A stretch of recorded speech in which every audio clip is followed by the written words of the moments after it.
akwatidde ekibiina ky'NUP bendera mu kuvuga kwa President Robert Kyagulanyi Ssentamu akedde okuva mu disitulikiti y'Embale gye yasuze okugenda mu bitundu by'e Sebei okunoonya akalulu. Asookedde mu disitulikiti Kapchorwa ng'abasibe bamulonda asobole okusula ebitone byabwe naddala eby'okudduka. I know this place is known for superstars all over the world representing Uganda in athletics. Now I will tell you, I am a person of talent. And I know how important talent can transform this place. Ategeeza nti ekisaawe kya High Altitude National Training Facility ekyazimbibwa tekimala nga weetaagisa ekirala olw'obukulu bw'ekitundu naddala emizannyo gy'emisinde. So apart from names, we need a government that will invest in talent here, a government that will invest in athletics and all things that can transform this place. Kyagulanyi yamye nti ssente ziva mu by'obulambuzi ebiri mu bitundu by'e Sebei ng'ebiri bya CP4 nyeeko olw'okupeyintisinga n'ebirala waakuzikozesa okukyusa obulamu bw'abantu b'e Sebei. This region is a region that is rich in natural resources and in people. This region is rich in tourism. There's so much money that can come here if the government cared about you.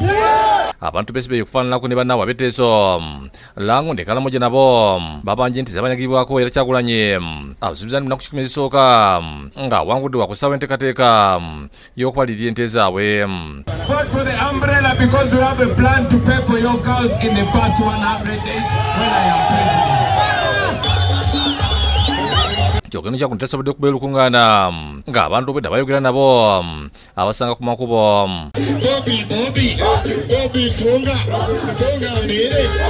Wakati mu kutambula waliwo abasirikale abasiibuse empisa ne balumba munnamawulire wa BBS Street Fire Ivan Bade ne bamukuba kyokka ng'ensonga emukubya mpawo n'omu agitegedde. We can change our police.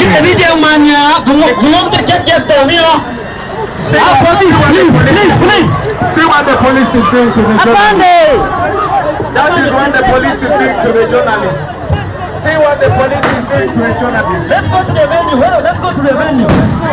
They are not allowing me to campaign, but I know you are listening to me. Wakati mu lugendo Kapchorwa era poliisi ekubye ettiyagasi okugumbuula abawagizi b'NUP.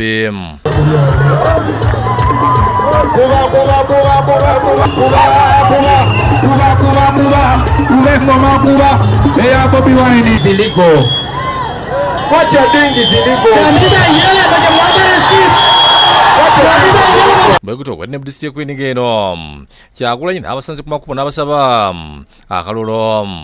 Turn up and vote on the 15th of January. Abeera n'abasuubiza okubawa ente kw'ossa n'okutumulira emizannyo bali n'abasaba okumwesiga bamulonde. And don't forget to vote for Bobi Wine and the new Uganda.